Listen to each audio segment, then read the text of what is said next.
Hello everyone, ಜೈ ಶ್ರೀರಾಮ್. ಎಲ್ಲರೂ ಹೇಗಿದ್ದೀರಾ? ನಾನಂತೂ ಸಖತ್ತಾಗಿದ್ದೀನಿ. ನೀವು ಚೆನ್ನಾಗಿದ್ದೀರಾ ಅಂತ ಅಂದ್ಕೊಳ್ತೀನಿ. ಇವತ್ತು ಈ ಮೆಟೀರಿಯಲಿಂದ ಪ್ಲೀಟೆಡ್ ಸ್ಕರ್ಟ್ನ ಯಾವ ಥರ ಮಾಡೋದಂತ ಹೇಳ್ಕೊಡೋದಕ್ಕೆ ಇಷ್ಟಪಡ್ತೀನಿ. ಇದು ಬರೀ ಪ್ಲೀಟೆಡ್ ಸ್ಕರ್ಟ್ ಅಲ್ಲ, ಇದು ವಿತ್ ಕ್ಯಾನ್ ಸ್ಕರ್ಟ್ ಆಗಿದೆ. ವಿತ್ ಕ್ಯಾನ್ ಅಂದರೆ ಬಕ್ರಮ್ ಅಂತಾರೆ ಕೆಲವರು. ಸೊ ಅದನ್ನು ಯಾವ ಥರ ಸ್ಟಿಚ್ ಮಾಡೋದಂತ ತೋರಿಸ್ಕೊಡೋದಕ್ಕೆ ಇಷ್ಟಪಡ್ತೀನಿ. ಇಲ್ಲಿ ನಾನು ಫಸ್ಟಿಗೆ ಕಸ್ಟಮರ್ದು ವೇಸ್ಟ್ ಎಷ್ಟಿದೆಯೋ ಅಷ್ಟಕ್ಕೆ ನಾನು ಈ ಥರ ಐರನ್ ಮಾಡ್ಕೊಂಡು ಪ್ಲೇಟ್ಸ್ ಮಾಡ್ತಾ ಇದ್ದೀನಿ. ಪ್ಲೇಟ್ಸ್ನ ನಾನು ಚಿಕ್ಕದಾಗೆ ಕೊಡ್ತಾ ಇದ್ದೀನಿ, ಚೆನ್ನಾಗಿ ಕಾಣಿಸುತ್ತೆ ಅಂತ.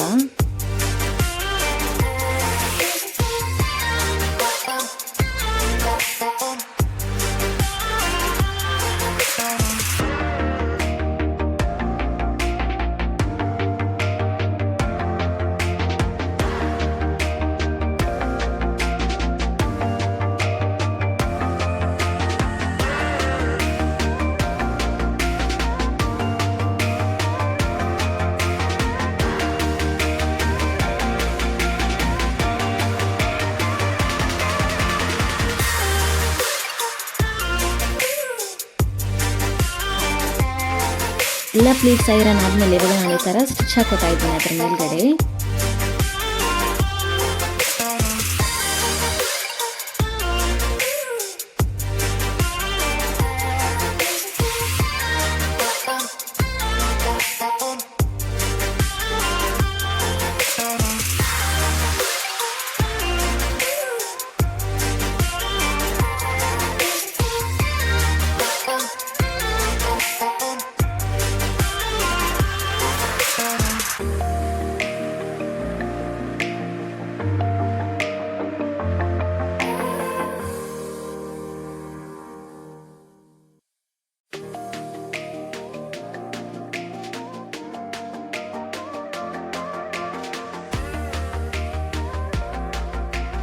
ಪ್ಲೀಟ್ಸ್ನ ಐರನ್ ಮಾಡಿ ಸ್ಟಿಚ್ ಮಾಡಿದ್ಮೇಲೆ ಈ ಥರ ಲುಕ್ ಬರ್ತಾ ಇದೆ ನೋಡಿ.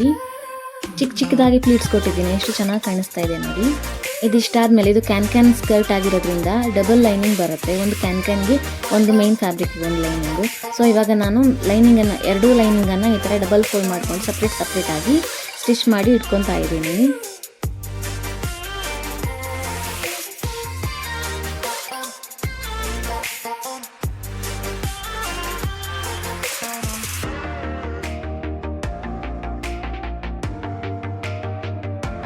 ಎರಡು ಸ್ಕರ್ಟ್ದು ಬಾಟಮ್ ಫೋಲ್ಡಿಂಗ್ ಆದಮೇಲೆ ಈ ಥರ ಕಾಣಿಸ್ತಾ ಇದೆ ನೋಡಿ. ನೆಕ್ಸ್ಟ್ ನಾನು ಕ್ಯಾನ್ದು ಲೈನಿಂಗನ್ನು ಈ ಥರ ತೊಗೊಂಡು ಮೇಲ್ಗಡೆಯಿಂದ 25 ಇಂಚಸ್ಗೆ ಈ ಥರ ಒಂದು ಮಾರ್ಕ್ ಮಾಡ್ಕೊಂಡಿದ್ದೀನಿ. ಮಾರ್ಕ್ ಮಾಡಿಕೊಂಡು ಅದು ಎಷ್ಟು ಅಗಲ ಇದೆಯೋ ಅದನ್ನ ಮೆಜರ್ ಮಾಡ್ಕೊಂಡು ನೋಡ್ಕೊಂಡು ಇಟ್ಕೊಂಡಿದ್ದೀನಿ. ಇದಾದಮೇಲೆ ಕ್ಯಾನ್ನ ಈ ಥರ ಒಂದು ಡಬಲ್ ಫೋಲ್ಡ್ ಮಾಡಿಕೊಂಡು ಲೆಂತನ್ನು ಕಟ್ ಮಾಡಿ ಇಟ್ಕೊತಾ ಇದ್ದೀನಿ. ಕ್ಯಾನ್ದು ಬಾಟಮ್ ಫಿನಿಶಿಂಗ್ಗೋಸ್ಕರ ನಾನು ಈ ಥರ 1 ಇಂಚಿಗೆ ಈ ಥರ ಸ್ಟ್ರಿಪ್ಸನ್ನು ಕಟ್ ಮಾಡಿ ಇಟ್ಕೊಂಡು ಅದನ್ನು ಜಾಯಿನ್ ಮಾಡ್ಕೊತಾ ಇದ್ದೀನಿ. ಇಲ್ಲಿ ಜಾಸ್ತಿ ಲೈನಿಂಗ್ ಇರಲಿಲ್ಲ, ಇರೋ ಲೈನಿಂಗಲ್ಲಿ ನಾನು ಈ ಥರ ಕಟ್ ಮಾಡಿ ಅಟ್ಯಾಚ್ ಮಾಡ್ಕೋತಾ ಇದ್ದೀನಿ. ನಿಮಗೆ ಜಾಸ್ತಿ ಮೆಟೀರಿಯಲ್ ಲೈನಿಂಗ್ ಇತ್ತು ಅಂದರೆ ನೀವು ಉದ್ದಕ್ಕೇ ಕಟ್ ಮಾಡ್ಕೋಬೋದು. ಇವಾಗ ಆ ಅಟ್ಯಾಚ್ ಮಾಡಿರೋ ಲೈನಿಂಗ್ ಫ್ಯಾಬ್ರಿಕನ್ನು ನಾನು ಈ ಥರ ಕ್ಯಾನ್ ಮೇಲ್ಗಡೆ ಅಂದರೆ ಬಾಟಮ್ ಪಾರ್ಟ್, ಕ್ಯಾನ್ದು ಬಾಟಮ್ ಪಾರ್ಟಲ್ಲಿ ಈ ಥರ ಮೇಲ್ಗಡೆ ಇಟ್ಕೊಂಡು ಸ್ಟಿಚ್ ಹಾಕೋತಾ ಇದ್ದೀನಿ. ಒಂದು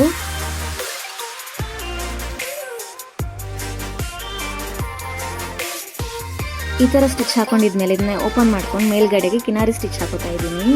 ಲೈನಿಂಗ್ ಮೇಲ್ಗಡೆಗೆ ಕಿನಾರಿ ಸ್ಟಿಚ್ ಹಾಕೋಬೇಕು.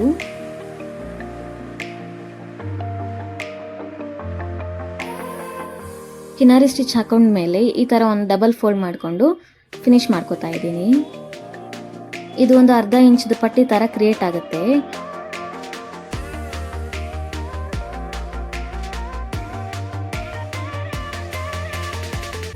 ನೋಡಿ, ಈ ಥರ ಸ್ಟಿಚ್ ಹಾಕೊಂಡ್ಮೇಲೆ ಕ್ಯಾನ್ದು ಬಾಟಮ್ ರೆಡಿ ಆಗುತ್ತೆ. ಒಂದು ಕ್ರಾಸ್ ಪೀಸಿಂದ ಈ ಥರ ಫಿನಿಶಿಂಗ್ ಮಾಡ್ಕೊಳ್ಳೇಬೇಕು, ಇಲ್ಲ ಅಂದರೆ ಕ್ಯಾನ್ ಕೆಳಗಡೆ ಎಡ್ಜಸ್ ಶಾರ್ಪ್ ಆಗಿರೋದ್ರಿಂದ ಕಾಲಿಗೆ ಚುಚ್ಚುತ್ತೆ. ಇದಾದಮೇಲೆ ನಾವು ಆವಾಗಲೇ ಲೈನಿಂಗಲ್ಲಿ ಮೆಜರ್ ಮಾಡಿ ನೋಡ್ಕೊಂಡಿದ್ದೀವಲ್ಲ, ಆ ಲೈನಿಂಗ್ ಮೆಜರ್ಮೆಂಟ್ನ ಪ್ರಕಾರ ಈ ಥರ ಪ್ಲೀಟ್ಸ್ ಮಾಡಿಕೊಂಡು ರೆಡಿ ಮಾಡ್ಕೋತಾ ಇದ್ದೀನಿ. ಆ ಮೆಜರ್ಮೆಂಟ್ ಪ್ರಕಾರ ಎಷ್ಟು ಇಂಚಸ್ಗೆ ಬೇಕು ಅಷ್ಟು ಇಂಚಸ್ಗೆ ಈ ಥರ ಪ್ಲೀಟ್ಸ್ ಮಾಡ್ಕೊಂಡು ರೆಡಿ ಮಾಡ್ಕೋತಾ ಇದ್ದೀನಿ. ಇಲ್ಲಿ ನಾನು ಕ್ಯಾನನ್ನು 4 ಮೀಟರ್ಸ್ ತೊಗೊಂಡಿದ್ದೀನಿ. ಅಂದರೆ ಲೆಂತಲ್ಲಿ ಡಬಲ್ ಫೋಲ್ಡ್ ಹಾಕ್ಕೊಂಡು ನಾನು ಕಟ್ ಮಾಡೋದ್ರಿಂದ 8 ಮೀಟರ್ಸ್ ಆಗುತ್ತೆ. ಸೊ 8 ಮೀಟರ್ಸು ಈ ಥರ ಸ್ಕರ್ಟ್ಗೆ ಸಾಕಾಗತ್ತೆ, ಆಲ್ಮೋಸ್ಟು ಆರಾಮ್ಸೆ ಸಾಕಾಗತ್ತೆ.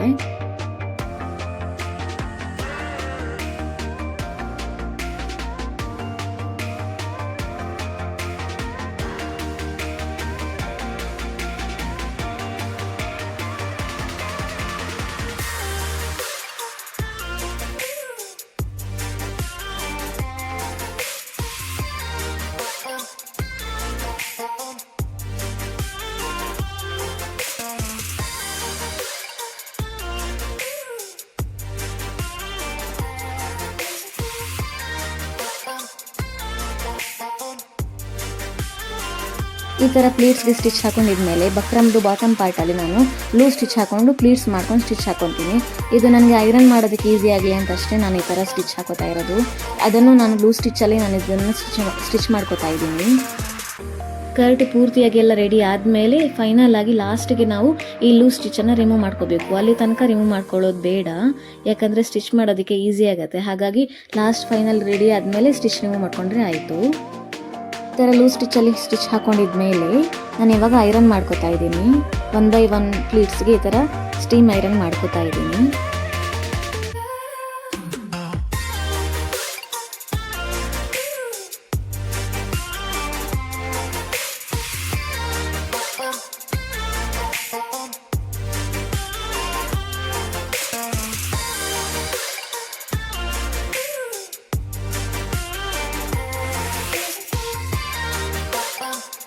ಈ ಥರ ಐರನ್ ಮುಗಿದ ಮೇಲೆ ನಾನು ಏನು ಮಾರ್ಕ್ ಮಾಡ್ಕೊಂಡಿದ್ನೋ ಅದ್ರ ಮೇಲೆ ಈ ಥರ ಅಟ್ಯಾಚ್ ಮಾಡ್ಕೋತಾ ಇದ್ದೀನಿ. ಅಂದರೆ ಬಕ್ರಮ್ಗೆ ಅಂತ ಕ್ಯಾನ್ಗೆ ಅಂತ ಲೈನಿಂಗ್ ರೆಡಿ ಮಾಡಿ ಅದ್ರ ಮೇಲೆ ಲೈನ್ ಹಾಕೊಂಡಿದ್ನಲ್ಲ, ಆ ಲೈನ್ ಮೇಲೆ ನಾನು ಈ ಥರ ಅಟ್ಯಾಚ್ ಮಾಡ್ಕೋತಾ ಇದ್ದೀನಿ.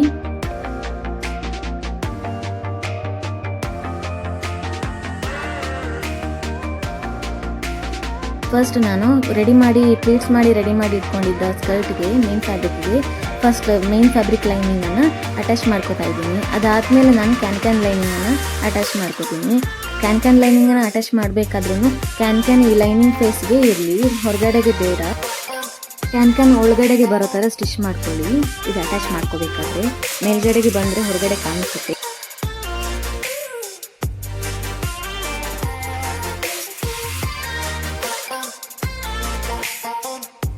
ಕ್ಯಾನ್ ಲೈನಿಂಗ್ ಮತ್ತು ನಾರ್ಮಲ್ ಲೈನಿಂಗ್ ಎರಡೂ ಅಟ್ಯಾಚ್ ಆದಮೇಲೆ ಈ ಥರ ಕಾಣಿಸ್ತೀವಿ ನೋಡಿ.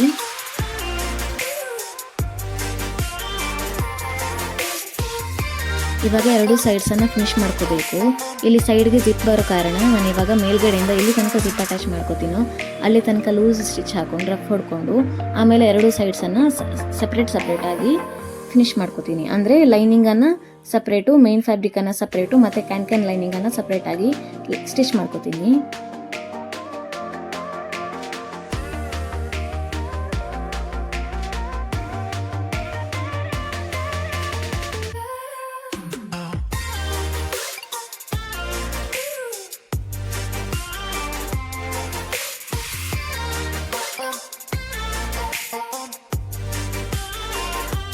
ಇಲ್ಲಿ ಜಿಪ್ಪನ್ನು ಒಂದು ಸ್ಟಿಚಿಂಗ್ ಅಟ್ಯಾಚ್ ಆದಮೇಲೆ ಇವಾಗ ನಾನು ಲೂಸ್ ಸ್ಟಿಚ್ ಹಾಕೊಂಡಿದ್ನಲ್ಲ ಅದನ್ನ ರಿಮೂವ್ ಮಾಡ್ಕೋತಾ ಇದ್ದೀನಿ.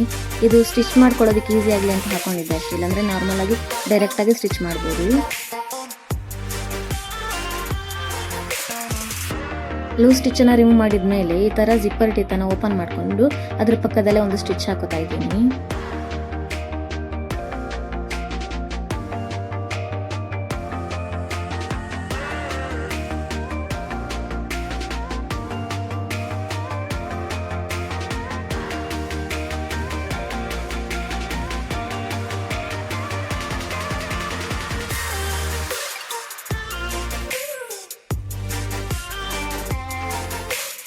ಇವಾಗ ನಾನು ಬೆಲ್ಟನ್ನು ರೆಡಿ ಮಾಡ್ಕೋತಾ ಇದ್ದೀನಿ. ಈ ಬೆಲ್ಟ್ಗೆ ಸ್ವಲ್ಪ ಮೆಟೀರಿಯಲ್ ಕಮ್ಮಿ ಇತ್ತು, ಹಾಗಾಗಿ ನಾನು ಈ ಥರ 2 ಸ್ಟ್ರಿಪ್ಪನ್ನು ಈ ಥರ ಅಟ್ಯಾಚ್ ಮಾಡ್ಕೋತಾ ಇದ್ದೀನಿ. ಈ ಲೆಂತ್ ಬಂದು ವೇಸ್ಟ್ ಎಷ್ಟಿದೆಯೋ ಪ್ಲಸ್ ಅದಕ್ಕೆ 3 ಇಂಚ್ ಆ್ಯಡ್ ಮಾಡ್ಕೋತಾ ಇದ್ದೀನಿ.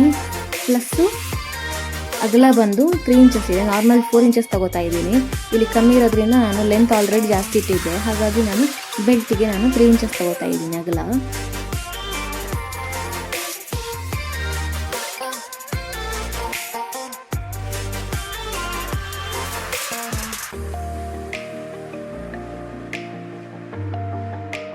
ನಾನಿಲ್ಲಿ ಆಲ್ರೆಡಿ ಲೈನಿಂಗ್ ಮೇಲೆ ಕ್ಯಾನ್ವಾಸನ್ನು ಕಟ್ ಮಾಡಿ ಸ್ಟಿಕ್ ಮಾಡಿ ಇಟ್ಟಿದ್ದೆ. ಇವಾಗ ಅದನ್ನ ಅಟ್ಯಾಚ್ ಮಾಡ್ಕೋತಾ ಇದ್ದೀನಿ ಮೇನ್ ಫ್ಯಾಬ್ರಿಕ್ ಜೊತೆಗೆ.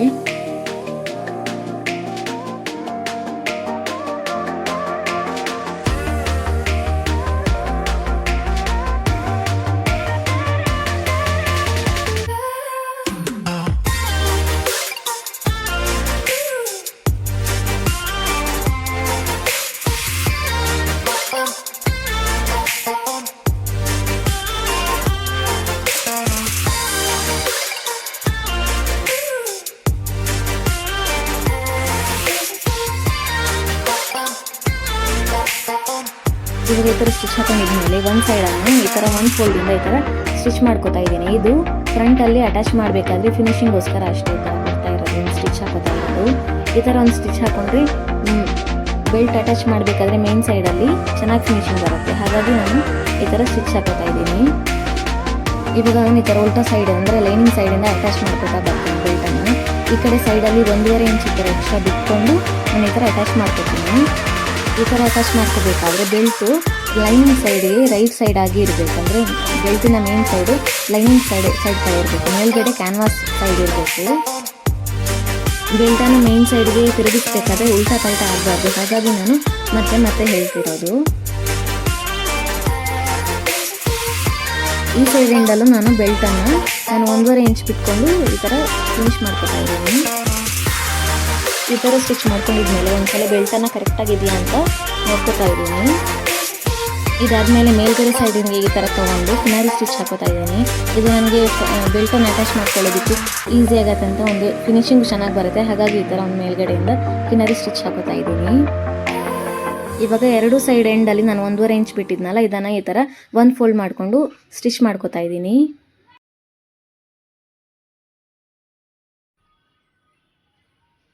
ಈ ಥರ 2 ಕಾರ್ನರನ್ನು ಫಿನಿಶ್ ಆದಮೇಲೆ ಇದನ್ನು ಈ ಥರ ಫೋಲ್ಡ್ ಮಾಡಿಕೊಂಡು ಒಂದು ಸ್ಟಿಚ್ ಹಾಕೋತಾ ಇದ್ದೀನಿ. ಬೆಲ್ಟ್ ರೆಡಿ ಆಗುತ್ತೆ. ಇಲ್ಲಿಗೆ ನಾನು ಇಲ್ಲಿ ಪಿನ್ನಿನ ಸಹಾಯದಿಂದ ಸ್ಟಿಚ್ ಮಾಡ್ಕೋತಾ ಇದ್ದೀನಿ. ಎಲ್ಲೂ ಆ ಕಡೆ ಈ ಕಡೆ ಆಗೋದು ಬೇಡ, ನನಗೆ ಈ ಸ್ಟಿಚ್ ಮಾಡ್ಕೊಳ್ಳೋದಕ್ಕೆ ಈಸಿ ಆಗುತ್ತೆ ಅಂತ ನಾನು ಈ ಥರ ಪಿನ್ ಹಾಕೊಂಡು ಸ್ಟಿಚ್ ಮಾಡ್ಕೋತಾ ಇದ್ದೀನಿ. ನೀವು ಬೇಕಾದರೆ ಪಿನ್ ಹಾಕೊಂಡು ಸ್ಟಿಚ್ ಮಾಡ್ಕೋಬೋದು. ನೋಡಿ ಬೆಲ್ಟ್ ಎಷ್ಟು ಚೆನ್ನಾಗಿ ಬಂದಿದೆ ಫಿನಿಶಿಂಗು. ಸೈಡಿಗೆ ಕಟ್ಟೋದಕ್ಕೆ ಡೋರಿ ರೆಡಿ ಮಾಡಿಕೊಂಡ್ರೆ ಸ್ಕರ್ಟ್ ರೆಡಿ ಆಗುತ್ತೆ. ಈ ಸ್ಕರ್ಟ್ನ ಫೈನಲ್ ಲುಕ್ ಈ ಥರ ಇದೆ. ಈ ವಿಡಿಯೋ ನಿಮಗೆ ಹೆಲ್ಪ್ಫುಲ್ ಆಗಿದ್ರೆ ಲೈಕ್ ಮಾಡಿ, ಶೇರ್ ಮಾಡಿ, ಕಮೆಂಟ್ ಮಾಡಿ. ತಪ್ಪದೆ ನನ್ನ ಚಾನಲ್ನ ಸಬ್ಸ್ಕ್ರೈಬ್ ಮಾಡಿ. ನೆಕ್ಸ್ಟ್ ವಿಡಿಯೋನಿಗೆ ನಿಮಗೆ ಸಿಗ್ತೀನಿ. ಅಲ್ಲಿ ತನಕ ಥ್ಯಾಂಕ್ ಯು. ರಾಮ್ ರಾಮ್.